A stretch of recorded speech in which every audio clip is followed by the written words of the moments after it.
Hello everyone, welcome back to my channel. ನಾನು ನಿಮ್ಮ ಪ್ರೀತಿ ಅಶ್ವಿನಿ ಮಂಜುನಾಥ್. ಹೇಗಿದ್ದೀರಾ ಎಲ್ಲರೂ? ಐ ಹೋಪ್ ಚೆನ್ನಾಗಿದ್ದೀರಾ ಅಂತ ಭಾವಿಸ್ತೇನೆ. ನಾನು ಕೂಡ ಚೆನ್ನಾಗಿದ್ದೇನೆ. ಇವತ್ತಿನ ಒಂದು ರೆಸಿಪಿ ಬಂದು ಸಾಫ್ಟಾಗಿ ಮತ್ತು ತಿನ್ನಲಿಕ್ಕೂ ರುಚಿಯಾಗಿ ಹೇಗೆ ನಾವು ಮನೆಯಲ್ಲೇ ಉಪ್ಪಿಟ್ಟನ್ನು ಮಾಡ್ಕೊಬೋದು ಅಂತ ನಾನಿವತ್ತು ರವೆ ಉಪ್ಪಿಟ್ಟು ತೋರಿಸ್ತಾ ಇದ್ದೀನಿ. ತುಂಬ ಸಿಂಪಲಾಗಿರುತ್ತೆ, ಸುಲಭವಾಗಿರುತ್ತೆ, ತಿನ್ನಲಿಕ್ಕೂ ತುಂಬ ಸಾಫ್ಟಾಗಿರುತ್ತೆ. ಇದು ಉದುರಾಗಿ ಬರೋದಿಲ್ಲ.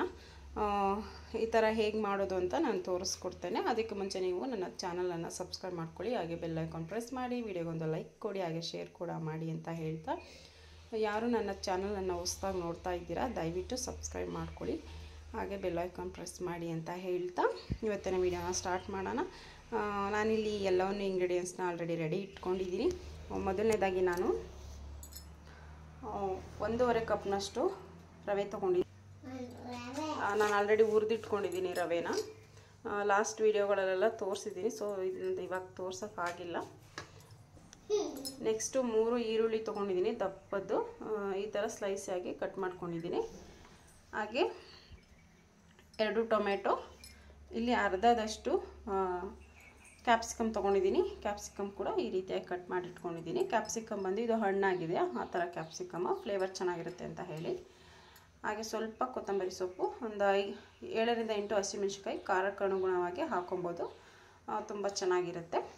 ಸೊ ಅರ್ಧ ಅಂದರೆ ಕಾಲು ಭಾಗದಷ್ಟು ತೆಂಗಿನ ತುರಿ ತೊಗೊಂಡಿದ್ದೀನಿ. ತೆಂಗಿನ ತುರಿ ಬಂದು ಸ್ವಲ್ಪ ಎಳೆದಾಗಿರಬೇಕು, ಅಂದರೆ ಅದು ಸ್ವೀಟ್ ಸ್ವಲ್ಪ ಇರುತ್ತಲ್ಲ, ಅದಕ್ಕೋಸ್ಕರ ಚೆನ್ನಾಗಿರುತ್ತೆ. 1 ಟೇಬಲ್ ಸ್ಪೂನ್ ಸಾಸಿವೆ, 1 ಟೇಬಲ್ ಸ್ಪೂನ್ ಜೀರಿಗೆ ಮತ್ತು ಕಡಲೆಬೇಳೆ 2 ಟೇಬಲ್ ಸ್ಪೂನ್, ಹಾಗೆ 5ರಿಂದ 6 ಗರಿಯಷ್ಟು ಕರಿಬೇವು, ಮಾಡಲಿಕ್ಕೆ ಎಣ್ಣೆ ತೊಗೊಂಡಿದ್ದೀನಿ, ಹಾಗೆ ರುಚಿಗೆ ತಕ್ಕಷ್ಟು ಉಪ್ಪು.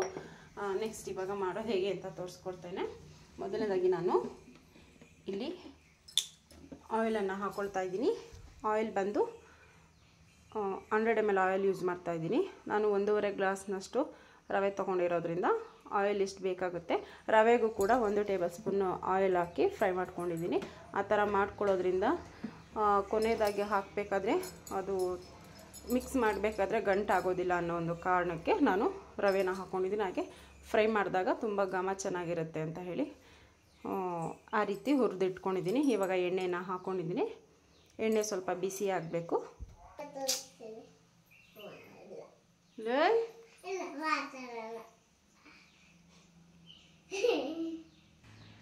ಮೊದಲನೇದಾಗಿ ನಾನು ಸಾಸಿವೆ ಹಾಕ್ಕೊಂಡು, ಹಾಗೆ ಸಿಡಿತಾ ಇದೆ ಸಾಸಿವೆ, ಜೀರಿಗೆ ಹಾಕ್ಕೊಳ್ತಾ ಇದ್ದೀನಿ. ನೆಕ್ಸ್ಟು ಕಡಲೆಬೇಳೆ, ಇದೆಲ್ಲ ಮೀಡಿಯಮ್ ಫ್ಲೇಮಲ್ಲಿ ರೋಸ್ಟ್ ಆಗಬೇಕು. ನಾನಿಲ್ಲಿ ನೀರನ್ನ ಬಿಸಿಗಿಟ್ಕೊತಾ ಇದ್ದೀನಿ. ನಾನು ಸಾಫ್ಟಾಗಿ ರವೆ ಉಪ್ಪಿಟ್ಟು ಮಾಡ್ತಾ ಇರೋದ್ರಿಂದ 1.5 ಗ್ಲಾಸಷ್ಟು ರವೆ ತೊಗೊಂಡಿದ್ರೆ ನಾನು 4 ಕಪ್ಪಷ್ಟು ನೀರನ್ನು ಹಾಕ್ಕೊಂಡಿದ್ದೀನಿ. ಹಾಗೆ ಬಿಸಿಗಿಡ್ತಾ ಇದ್ದೀನಿ. ನೆಕ್ಸ್ಟು ಹಸಿಮೆಣಸಿನ್ಕಾಯಿ ಹಾಗೆ ಕರಿಬೇವು ಕೂಡ ಆ್ಯಡ್ ಮಾಡ್ತಾ ಇದ್ದೀನಿ. ಇದು ಸ್ವಲ್ಪ ರೋಸ್ಟ್ ಆದರೆ ಸಾಕು. ನೆಕ್ಸ್ಟು ಈರುಳ್ಳಿ ಹಾಕೊಳ್ಳೋಣ.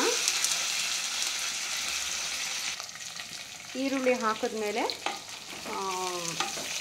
ಫ್ಲೇಮ್ನ ಆಯಲ್ಲಿ ಇಟ್ಕೊಬೇಕಾಗುತ್ತೆ. ಈರುಳ್ಳಿ ಸ್ವಲ್ಪ ಸಾಫ್ಟ್ ಆಗಬೇಕಷ್ಟೇ, ಇದು ಕಲರ್ ಬರೋ ಅವಶ್ಯಕತೆ ಇಲ್ಲ. ಸ್ವಲ್ಪ ಸಾಫ್ಟ್ ಆದರೆ ಸಾಕು. ಈ ರೀತಿಯಾಗಿ ಫ್ರೈ ಮಾಡ್ಕೊಬೇಕಾಗತ್ತೆ. ಈರುಳ್ಳಿ ಸಾಫ್ಟಾಗಿದೆ. ನೆಕ್ಸ್ಟು ಕ್ಯಾಪ್ಸಿಕಮ್ ಹಾಕ್ಕೊಳ್ಳೋಣ. ಕ್ಯಾಪ್ಸಿಕಮ್ ಕೂಡ ಸಾಫ್ಟಾಗಿ ಫ್ರೈ ಆಗಬೇಕು ಆಯಿಲಲ್ಲಿ, ಅಲ್ಲಿ ತನಕ ಫ್ರೈ ಮಾಡ್ಕೊಬೇಕಾಗತ್ತೆ. ನೋಡಿ ಕಲರ್ ಎಷ್ಟು ಚೆನ್ನಾಗಿ ಕಾಣಿಸ್ತಾ ಇದೆ ಅಂತ ಫ್ರೈಯಲ್ಲಿ. ಆ ಒಂದು ಕ್ಯಾಪ್ಸಿಕಮ್ ಕಲರ್ ತುಂಬ ಹೈಲೈಟ್ ಆಗುತ್ತೆ, ನೋಡಲಿಕ್ಕೂ ಚೆನ್ನಾಗಿರುತ್ತೆ, ಹಾಗೆ ತಿನ್ನಲಿಕ್ಕೂ ತುಂಬ ಟೇಸ್ಟ್ ಕೊಡುತ್ತೆ. ಕ್ಯಾಪ್ಸಿಕಮ್ ಕೂಡ ಫ್ರೈ ಆಗಿದೆ. ನೆಕ್ಸ್ಟು ಟೊಮೆಟೊ ಹಾಕ್ಕೊಳ್ಳೋಣ. ಟೊಮೆಟೊ ಕಂಪ್ಲೀಟಾಗಿ ಸಾಫ್ಟ್ ಆಗೋ ತನಕ ಬೇಯಿಸ್ಕೊಬೇಕು. ಅದು ಸಾಫ್ಟ್ ಆಗಬೇಕು ಅಂತ ಅಂದರೆ ನೆಕ್ಸ್ಟ್ ನಾವು ಸ್ವಲ್ಪವೇ ಸ್ವಲ್ಪ ಉಪ್ಪನ್ನು ಆ್ಯಡ್ ಮಾಡಬೇಕಾಗತ್ತೆ. ನೋಡ್ತಾ ಇರ್ಬೋದು, ನಾನು ರುಚಿಯನ್ನು ಹಾಕ್ಕೊಂಡು ಫ್ರೈ ಮಾಡ್ಕೊಳ್ತಾ ಇದ್ದೀನಿ. ಈ ರೀತಿ ಮಾಡೋದ್ರಿಂದ ಬೇಗ ಸಾಫ್ಟ್ ಆಗ್ತದೆ ಮತ್ತು ರುಚಿ ಕೂಡ ಚೆನ್ನಾಗಿರುತ್ತೆ. ಸಾಫ್ಟ್ ಆಗಿದೆ ಟೊಮೆಟೊ. ಹಾಗೆ ಕಾಯಿ ತುರಿಯನ್ನು ಹಾಕ್ಕೊಳ್ಳೋಣ. ಕಾಯಿ ತುರಿ ಹಾಕ್ಕೊಂಡು ಜಸ್ಟ್ ಒಂದು ಮಿಕ್ಸ್ ಕೊಟ್ಟರೆ ಸಾಕು, ಜಾಸ್ತಿ ಫ್ರೈ ಮಾಡೋ ಅವಶ್ಯಕತೆ ಇಲ್ಲ. ಹಾಗೆ ಜೊತೆಯಲ್ಲೇ ನಾನು ಕೊತ್ತಂಬರಿ ಸೊಪ್ಪನ್ನು ಆ್ಯಡ್ ಮಾಡ್ತಾಯಿದ್ದೀನಿ.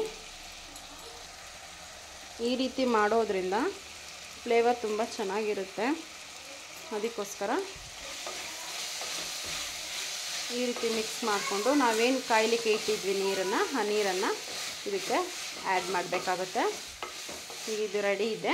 ನೆಕ್ಸ್ಟ್ ನೀರನ್ನು ಹಾಕೊಳ್ಳೋಣ. ಇದು ಒಂದು ಕುದಿ ಬಂದ ನಂತರ ನಾವು ರುಚಿಗೆ ತಕ್ಕಷ್ಟು ಉಪ್ಪನ್ನು ನೋಡಿಕೊಂಡು ಹಾಕೊಬೇಕಾಗತ್ತೆ. ನೀಟಾಗಿ ಒಂದು ಮಿಕ್ಸನ್ನು ಕೊಟ್ಟು ಈ ರೀತಿಯಾಗಿ ನಾವು ಕುದಿ ಬರೋ ತನಕ ವೆಯ್ಟ್ ಮಾಡಬೇಕಾಗತ್ತೆ.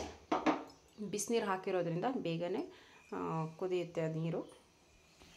ಇವಾಗ ಒಂದು ಸೈಡಿಂದ ಮಳ್ತಾ ಇದೆ. ಈ ಟೈಮ್ನಲ್ಲಿ ನಾನು ರುಚಿಗೆ ತಕ್ಕಷ್ಟು ಹರಳುಪ್ಪನ್ನು ಬಳಸ್ತಾ ಇದ್ದೀನಿ. ಉಪ್ಪಿಟ್ಟಿಗೆ ಸ್ವಲ್ಪ ಲೈಟಾಗಿ ರುಚಿ ಕಮ್ಮಿ ಇದ್ರೇ ಚೆನ್ನಾಗಿರುತ್ತೆ ತಿನ್ನಲಿಕ್ಕೂ ಕೂಡ. ಇದು 1 ನಿಮಿಷ ಬೆಂದ ನಂತರ ನಾವು ರವೆನ ಹಾಕ್ಕೊಂಡು ಮಿಕ್ಸ್ ಮಾಡ್ಕೊಳ್ಳೋಣ. ಇವಾಗ 1 ನಿಮಿಷ ಆಗಿದೆ, ಚೆನ್ನಾಗಿ ಬೆಂದಿದೆ ಕೂಡ. ನೆಕ್ಸ್ಟ್ ನಾವು ರವೆನ ಹಾಕ್ಕೊಳ್ಳೋಣ.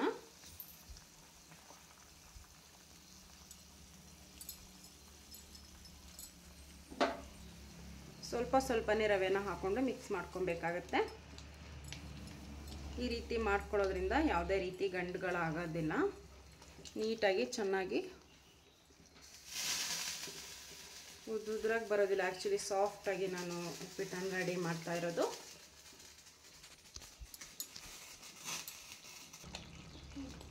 ಈ ರೀತಿಯಾಗಿ ಮಿಕ್ಸ್ ಮಾಡ್ಕೊಬೇಕಾಗುತ್ತೆ. ಫ್ಲೇಮ್ನ ಕಮ್ಮಿ ಇಟ್ಕೊಬೇಕು.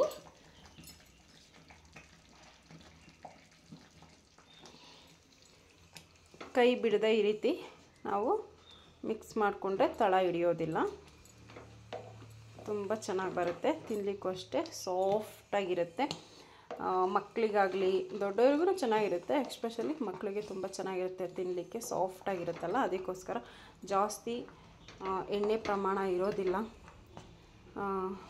ತುಂಬ ಚೆನ್ನಾಗಿರುತ್ತೆ. ಡೈಜೆಷನ್ ಕೂಡ ಚೆನ್ನಾಗಾಗುತ್ತೆ. ಇದು ನೀಟಾಗಿ ಮಿಕ್ಸ್ ಆಗಿದೆ. ನೆಕ್ಸ್ಟು